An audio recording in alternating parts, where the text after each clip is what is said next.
Can you go ahead and introduce yourself, who you are and what you do? Definitely. So my name is Amira Polack, and what I do is I'm founder and CEO of Struct Club. Struct Club stands for bringing structure to music-inspired fitness instruction. And so we have a platform. It's kind of like a Canva for music-inspired fitness instructors, whether they teach, maybe it's spinning or yoga or Pilates, boot camps, HIIT, doesn't really matter, but they can jump into our app and get ready-made templates for their classes. That includes workouts, playlists, the scripting, coach cues, and notes that they need. And then in class, it all runs back, synced with the music like a teleprompter. And as with any other templates, you can customize and edit them as you want. So that's what I do. I love it. Amira, what is your secret to a good life? My secret to a good life, this took me a long time, is giving love. I grew up in a mixed family, half Filipino, half Jewish. My mom immigrated to the States from the Philippines, quite a rural area, 10 hours north, it used to be, from Manila. And you'd have to go through, in the past, like off-road roads, like bumping through the dirt to get there. When I first went, this is about 11 years ago, 58% of the village did not have access to electricity. And certainly that speaks for like access to internet. So definitely provincial area, like quite traditional and with traditions that many of which are like beautiful and amazing and are preserved when it comes to culture that's been passed down, like ancestral culture through many generations. But in other ways, part of which, were influenced by colonization and sort of traditional interpretations of religious values, had very strong roles for men versus women. The role of the man in the household, the role of the woman in the household in particular. And so growing up, there were definitely some of those aspects of those values of how to be a woman, how to be ladylike, being reserved, being maybe coy, or in a way that I feel like trending the past few months, this concept of demure, being, very demure. And so also therefore being kind of like reserved about your feelings, not showing your cards, and, not having a good poker face, really.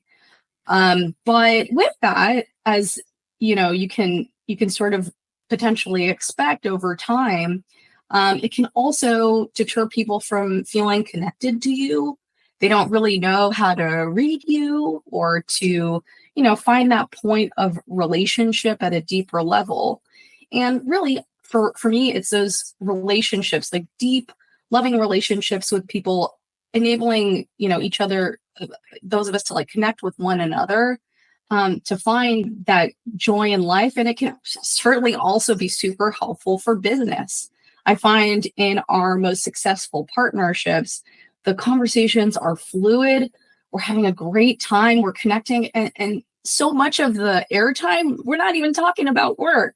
Yeah. Maybe we're talking about that vacation or the trip or something people are looking forward to in their day, or their families, or even like something that they really they feel very strongly about, the weather today and how things are going in their lives. And then we always get to those 5 bullet points of business or whatever. We're always going to cover it, but we can connect and have fun because of that openness and that like willingness to show your heart, to give a piece of your heart.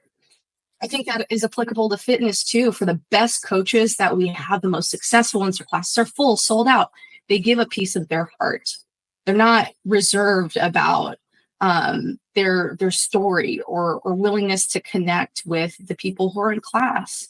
So it's not just receiving love, like that's always like very wonderful. And I found, interestingly, so I graduated from both Princeton for my bachelor's and Harvard Business School for my grad degree. And I would find a very common pattern of students, especially this was apparent on graduation day.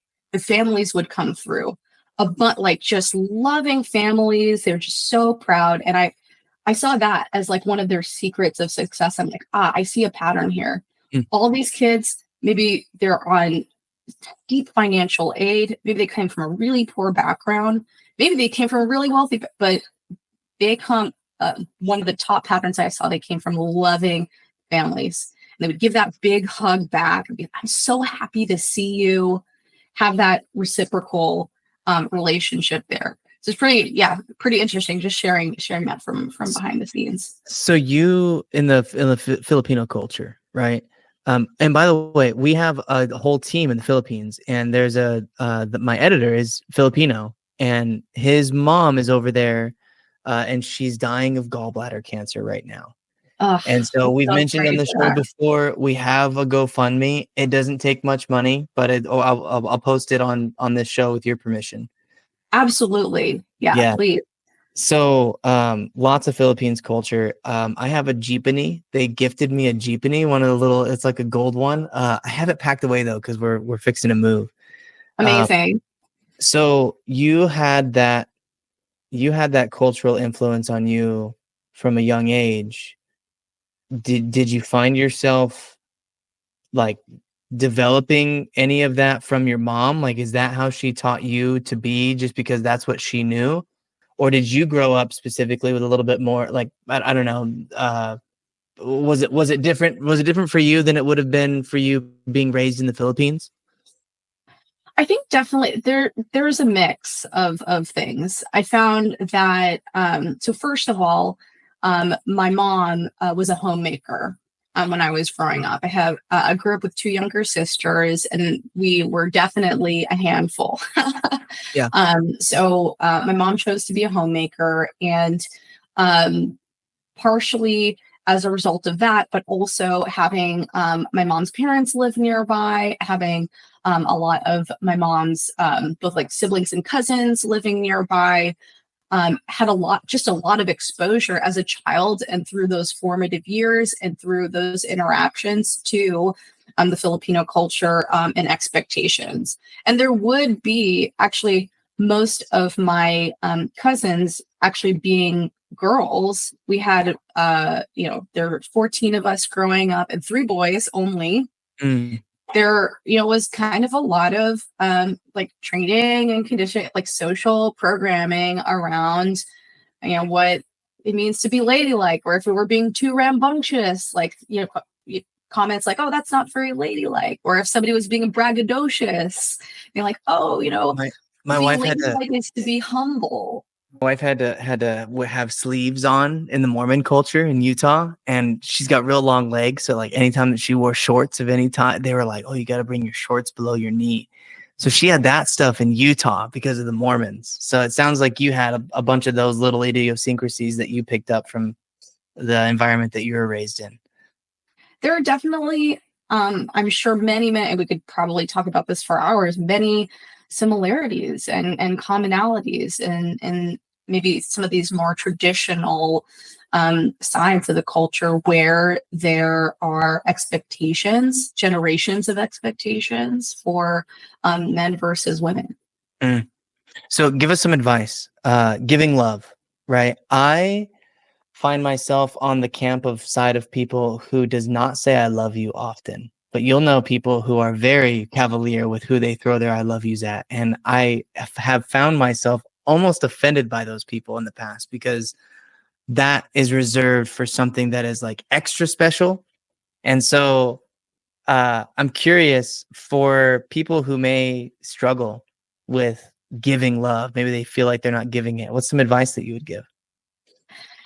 This is a great question, and I'm so glad that you asked because it's something that I have struggled with personally and have had to learn to navigate in ways that make sense for me and start with like things that are more comfortable for me along the spectrum of, as you're saying, like reservedness versus like freely giving. It's a full spectrum. And so small steps, baby steps, that always helps. But the first thing that I would say is just so much easier for me is, and I find is actually like very appreciated and is also for the increasingly probably like skeptical receiver, lands really well is being specific about something that you appreciate.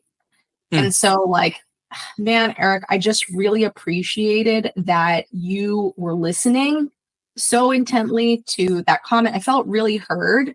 And I could tell because you were sharing about your experience with your wife or your experience with your colleague. And that just really meant a lot to me.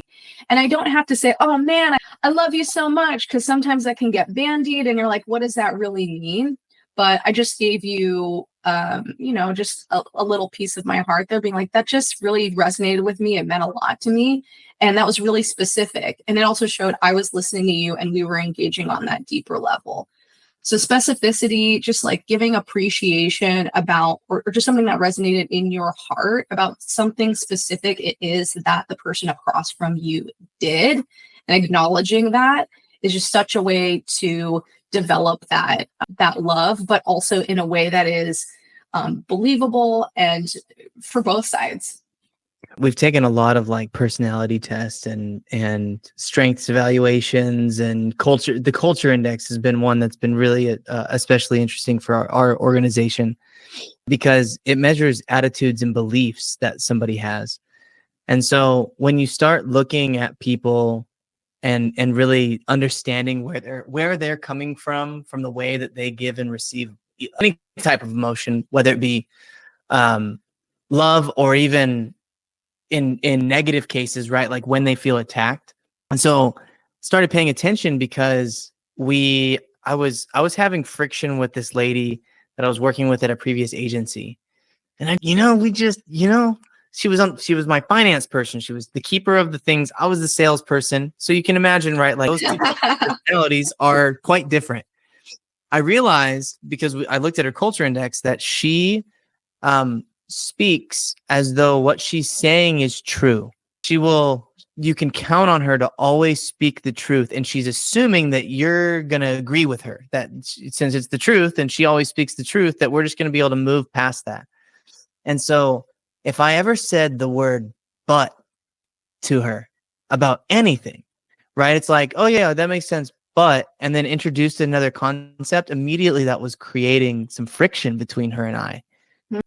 And so I had to just switch the one word to and our relationship exploded, right? So I think appreciation is one of the best things that you can give, but it's also like, I got another this just happened yesterday.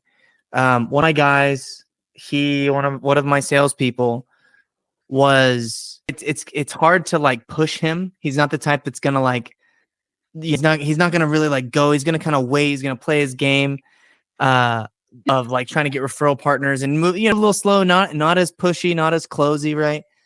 And it's really hard to give him feedback. He's like, yeah, no, I know. I'm working as hard as I can. Right. So I've got this whole profile, this whole mix on him, and trying to help him feel loved and appreciate, help him feel motivated. Right.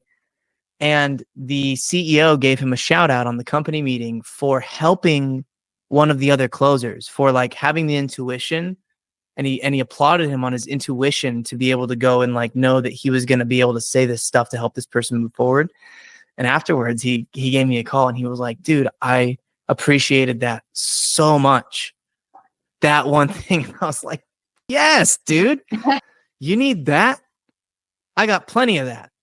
Now I know to articulate that to you. I think some people will never tell you. And you got to ask them, especially in your organization, right? How do you feel appreciated? What is the thing that you like? I like when somebody compliments the thing I've built over there. Ugh, don't compliment me. Look at the thing. That validates and makes me feel good. And whenever I talk to somebody, I typically tell them that. Like, have a love party, appreciation all around. Here is the user guide to me. Here's how to, and that's really helpful too. Know thyself and let people know.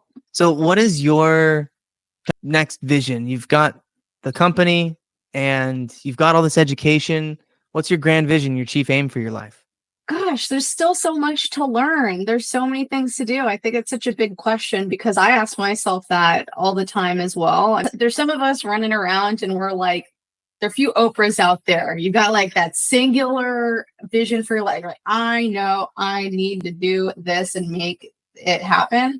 I don't know if I would say I'm that niche, but one of the things that I am exploring more is kind of like how we talked about at the beginning, and what I'm doing now at Struct Club connects really deeply with helping music-inspired fitness instructors in the category, just enabling people to move better in ways they can look forward to, in ways that enrich their lives, because in part it is music-inspired movement. And I really believe in that.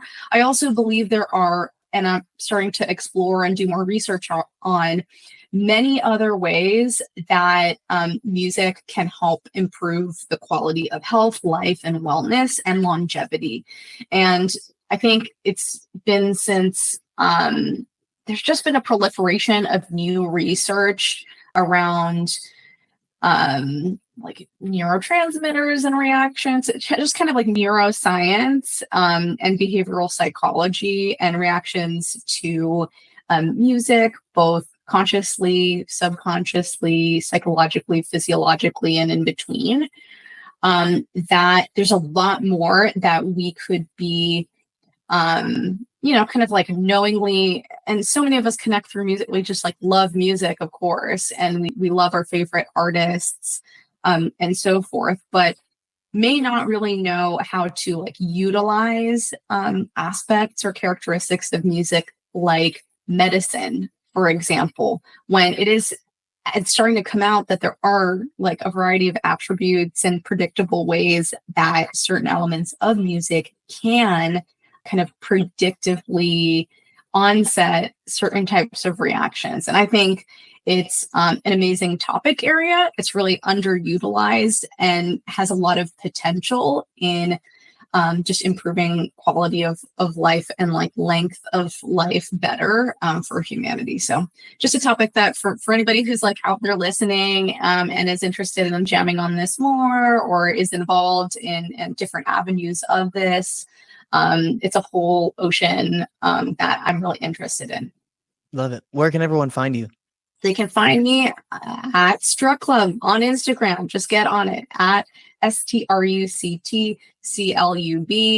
We're always in the DMs, both my team and myself personally. If you address me, hey, Amira, I'm going to personally respond to that. And then it connects with like all of our links everywhere. Perfect. Thanks for coming on the show. This has been the Pulse Ox podcast. Please, if you found this episode valuable, give us a like on Spotify and share it with a friend.